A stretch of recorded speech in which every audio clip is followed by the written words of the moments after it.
there's this thing that we do with information as people, right? Where we say that's good information, that's bad information, that's strange, that's weird. But that's not really true. Those are just labels. Yeah, it's just filter. information. It's not good or bad. It just is. Yeah, it's but just you filter. information. That's what you need. You just need raw and real information. And so as you tend to grow that relationship, as you start to ask those interesting questions, as people start to understand, oh, wait a second, safety folks aren't out to get me. They want to help me. They're here actually trying to help us be more successful. Yeah. That's cool. I like that. And then as they start to give you this information, you actually help them do something with it. You don't run off with it and then just very poorly fix their problems for them that leave them in worse shape, right? You don't just run off with it and then put it in the sand down. Yeah. You actually connect them with resources and stuff that will help them shape what that condition looks like on the ground. Yeah. They see their lives, they feel their lives getting better. They know that not only can they trust you with the information, but they can trust that you will help them do something about it. They're going to bring you more and more and more and more. And I think for me, the thing that I always found most interesting about that is at a certain point, the information gets really real. Mm-hmm. Right? Like they're not afraid to tell you that last week they almost died. Yeah. And that's a scary conversation. But that's exactly the conversation we should be wanting to have with our employees. Yeah. I don't want you to feel like that thing almost killed you and now you can't tell me. I want to know where those things exist so we can do exactly what you said. Yeah. Is it something that we can eliminate? There's serious injury and fatality potential in that thing. We can't get rid of it. How do we reduce the energy down to where it's survivable when things go wrong? Because it's going to go wrong. How does it not cost you your life or your arm? How do we do that? How do we do that? How do we do that together? That's where those conversations eventually lead.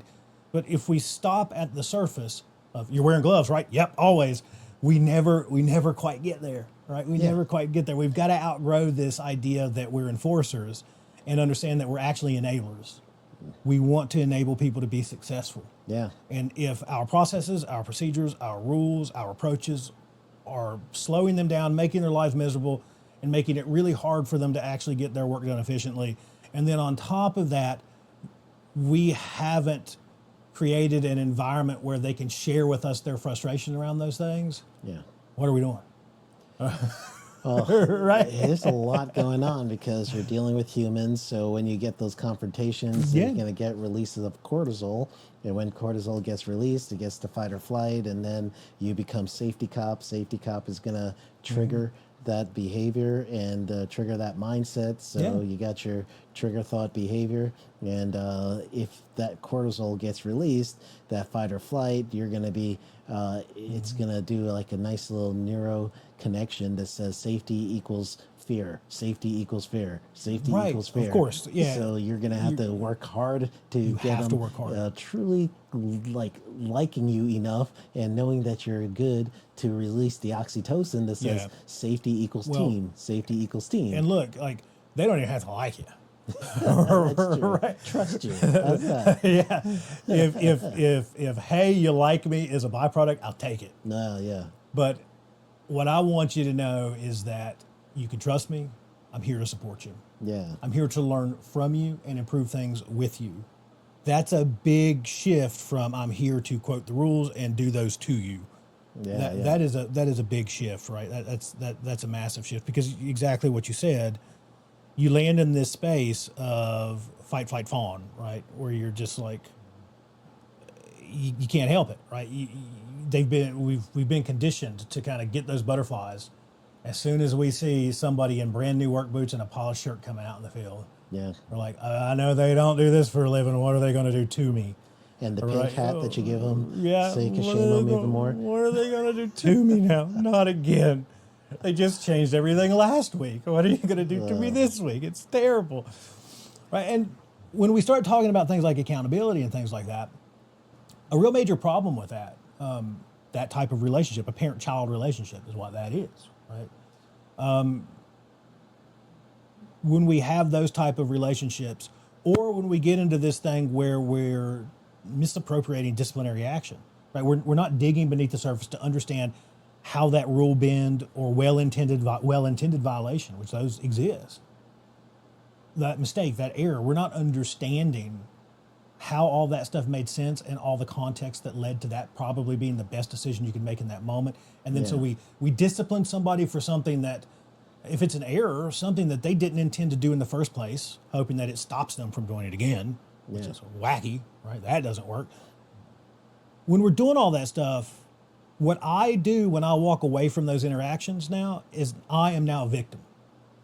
I walk away from that and I am a victim at that point. And a victim lacks all accountability because you're doing stuff to me, whether I like it or not. Even if you think it's what's best for me, you're still not asking for any level of consent from me. You're still not involving me in any bit of this. You're still not growing this relationship. You're still not applying any of the things that we've talked about. And you walk out and you say, well, look, I know your safety glasses were fogged up, but I don't care. It's rules is rules. So here's your write-up. I'm a victim now. I'm less accountable, not more. Yeah. So accountability is not something you can do after the fact, right? It's something that you grow beforehand.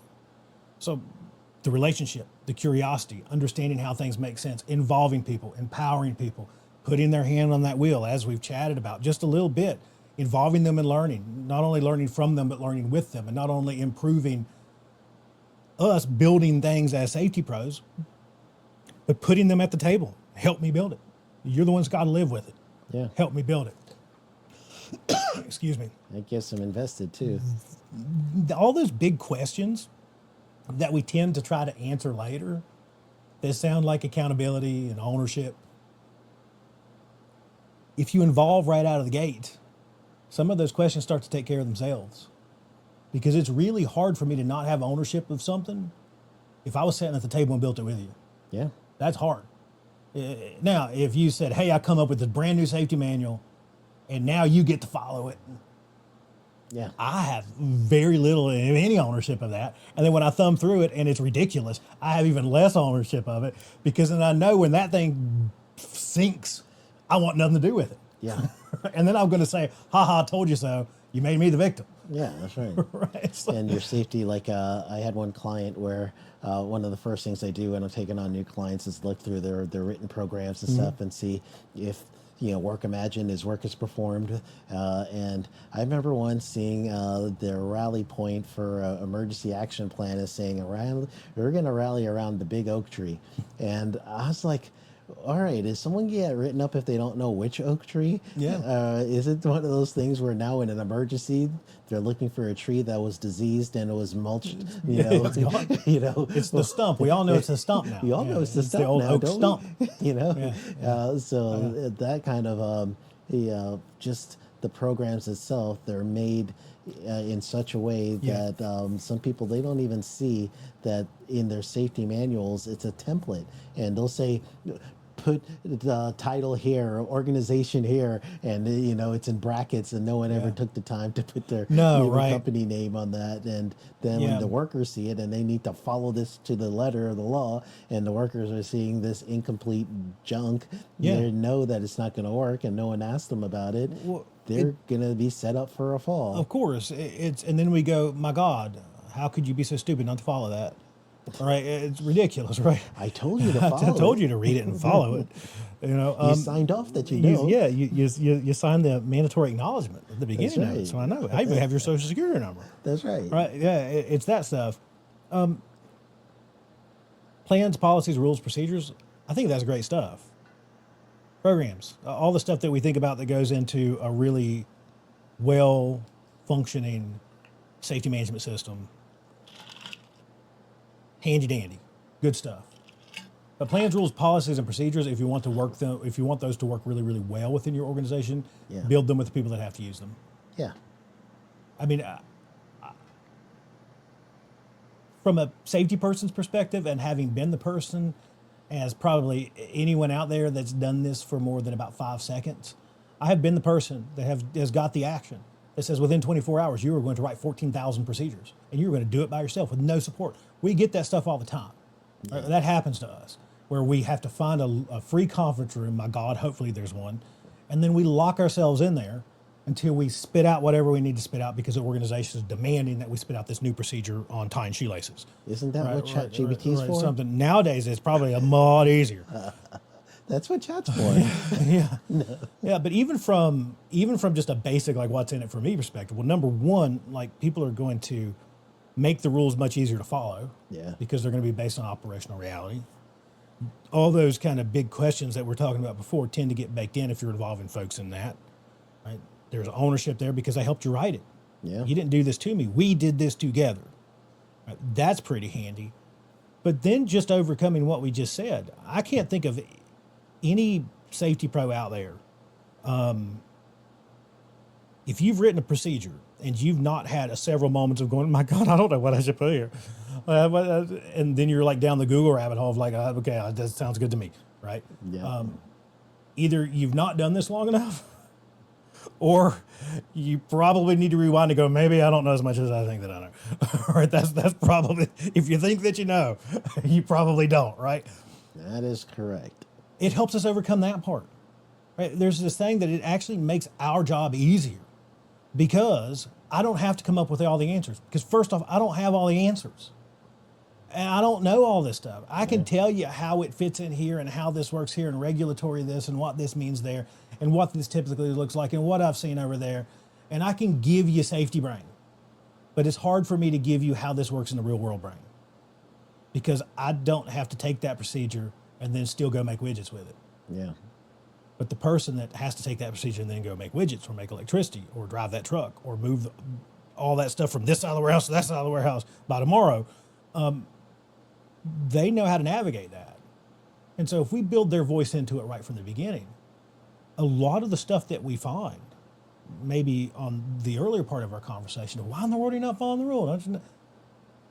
We start to change that stuff right out of the gate. Yeah, yeah. Because it's real, it's realistic.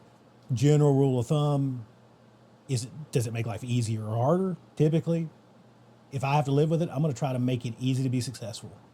And that should be what we're shooting for. Yeah. How do we make it easy to be successful?